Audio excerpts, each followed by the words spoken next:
everyone, welcome to a Disney trip recap and haul. I got back from Disney, it's been a couple weeks ago now, but I would just kind of recap the trip a little bit. I did do a question box on my Instagram for questions for this trip. So I'll be answering a few questions. I'll also be doing a haul. So I'll be showing you what I purchased in Disney. Also, I will be announcing when my next trip is. It's already on the calendar. Everything is booked for it. So I do have another trip coming up, so I will announce that at the end of this video. So I went for a 4 to 5 day trip, depending on how you count things. But so my family drove down on a Wednesday and went to the Polynesian for dinner. I ended up having 4 park days. So the first 2 were in Magic Kingdom and Epcot, and they were like really long park days, like literally open to close park days. So Magic Kingdom was the first day, and that was when I picked up my annual pass, which is super exciting. So I'm a first-time annual pass holder. I'm based out of North Carolina.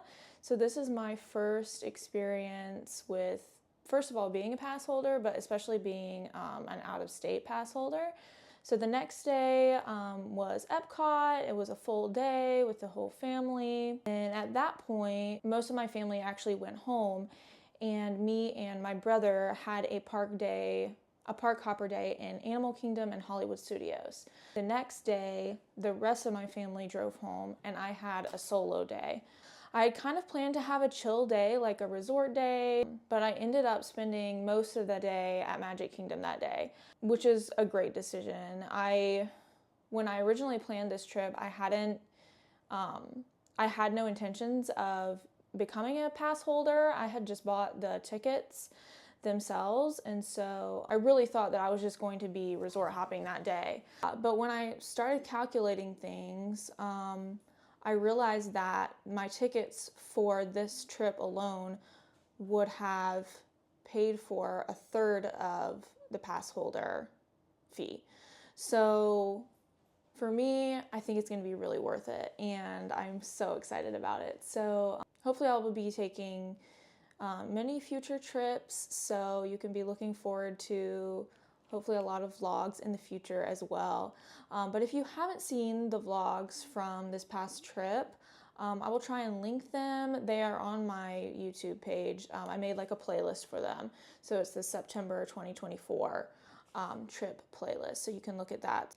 There's a pack and prep with me video, then there's travel day, then the Magic Kingdom day, Epcot day, the Hollywood Studios and Animal Kingdom day, and then my solo day in Magic Kingdom. I thought I would just go over some of the highlights for us. So our family's like a huge fan of Splash Mountain, or we're huge fans of Splash Mountain. Tiana's is like such a huge deal for us. So we basically planned this trip to ride that ride. So that was a huge highlight. We were all, I mean, I knew it was going to be good, but it really blew me away. It was so good, I thought. As someone who really liked Splash Mountain as well, I really think that this is almost better. I mean, it's just such a nice refresh, and it's just such a perfect fit for that ride. Just that theming. So I loved it. I loved the storyline of it. The animatronics were great. The music was amazing.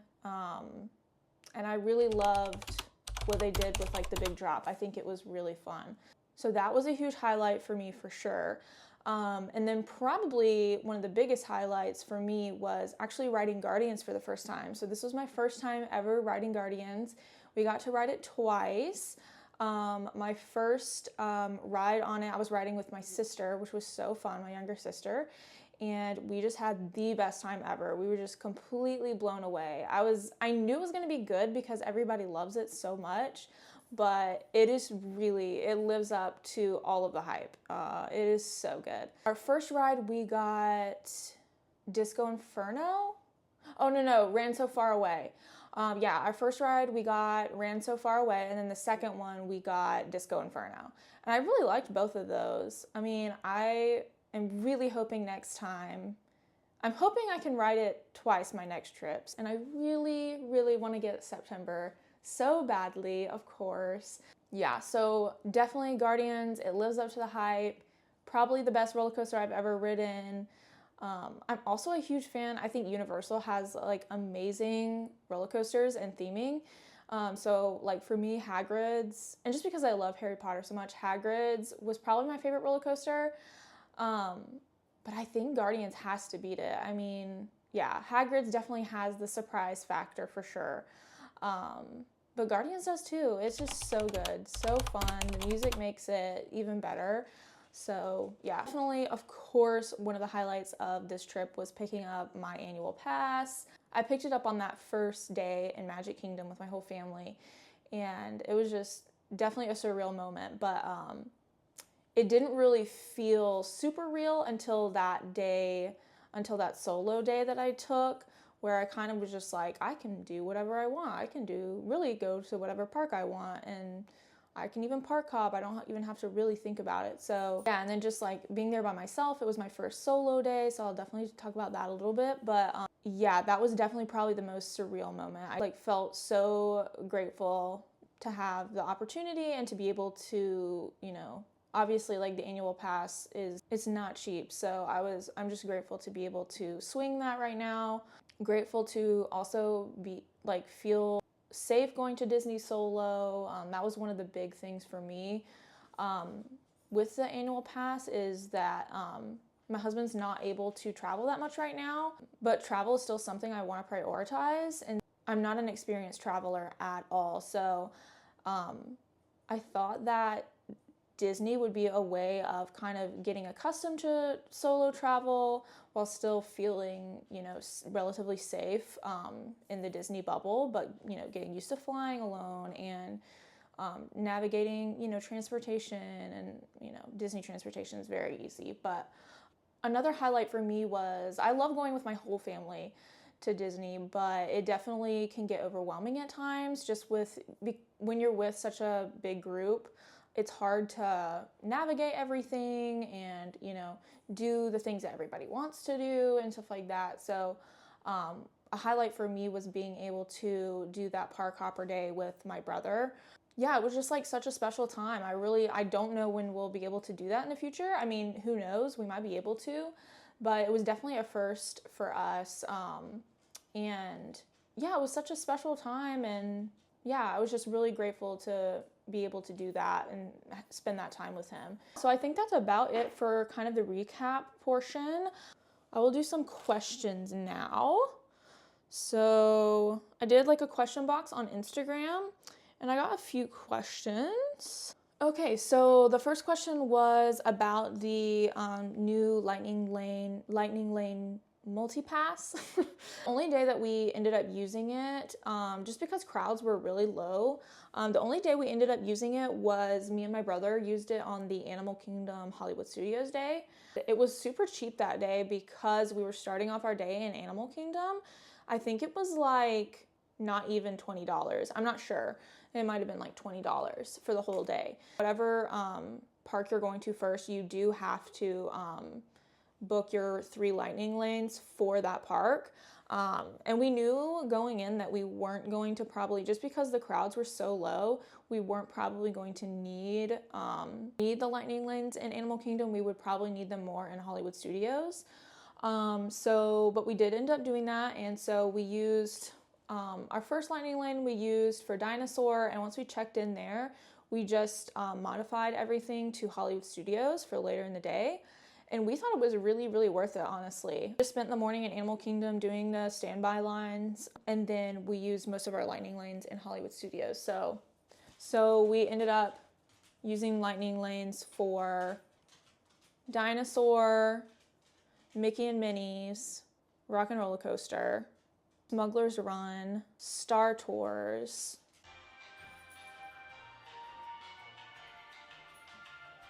so we definitely thought it was worth it. I didn't really feel like I was on my phone like the whole time trying to modify and get new things. Like I didn't really feel like that. So, oh, and then Olivia and Nick asked how many rides did you get done with the new Lightning Lane multi-pass? So I kind of just said that, but let me count them up. It was So I think 6 total is what we were able to do. And then Olivia and Nick also asked, how was your Mears experience? So I used the Mears Connect for the first time. And since we drove down and I actually flew back, I only needed it for my travel day home. So I did that for travel day home. And they picked me up at Wilderness Lodge, and I had a fantastic experience with them. It was so easy. I would highly recommend them, especially like as a solo traveler. Like, I don't feel super comfortable just Ubering by myself. I did have kind of a mishap where I was really rushed to make the first bus that was coming through to pick me up, and I think what must have ended up happening is I missed it by like a minute or so. You're supposed to get there early, but I was like so rushed trying to make it back that I missed the bus. And I got on the phone with them and they immediately just like changed my ride over to one. They said we have one coming in like 10 minutes, so we'll just switch it over. And they switched me over to another bus, and it was like the easiest thing ever. So highly, highly recommend them, and their customer service was amazing. It was so easy. So yeah, I would highly recommend Mears Connect, and I will definitely be using it in my future trips. Then Izzy asked, how did you decide what experiences you wanted to do with the fam versus on your solo day? That's a good question. I mean, I think the biggest difference for me is like the pace. Like, I think I was a lot more relaxed on my solo day, and I was able to just take more breaks in the AC, and I kind of just like chose my favorite things to do and did those, whereas with my family, we're definitely trying to like get a lot more done, I would say. I would just say like the flexibility, I guess, is the biggest difference. But both are good and both are fun. It's just, I personally love enjoying the ambiance of Disney and just like the different areas. And like for me, food is a big thing. Whereas like food, like my family isn't really interested in the foodie part of Disney, but I'm looking forward to like trying new foods. I think that was all the questions that I got. So I will move on now to my haul. So I have it in this bag, even though I've already taken everything out and actually started wearing it. So this is what I got. So excited about this. It's so comfy. It's the classic that I'm sure a lot of you have seen, the skeleton or vampire Mickey on the orange tie-dye. It's so loud. But I love it. I think it's so cute.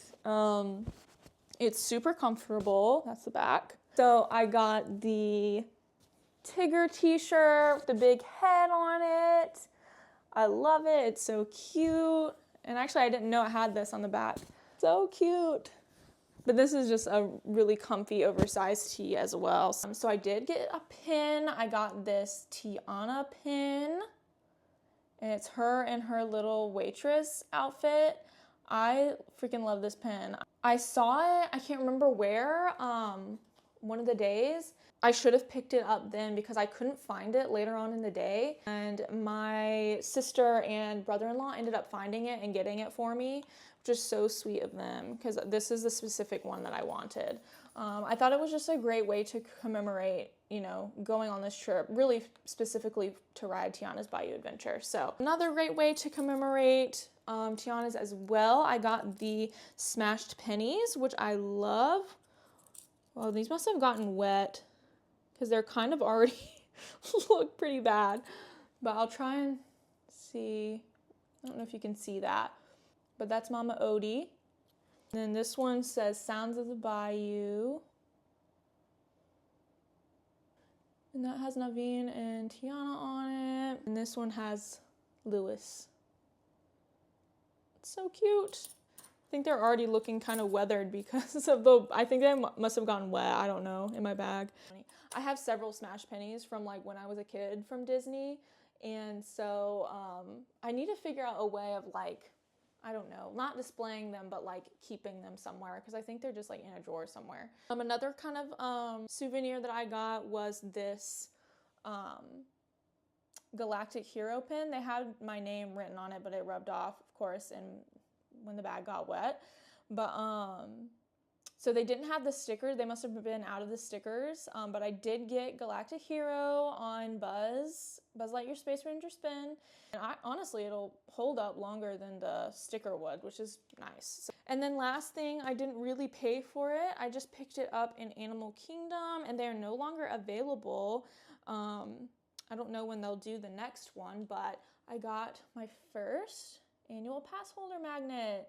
So I picked this up in Animal Kingdom, and it's the Timon and Pumbaa one, which I love. I think it's so cute.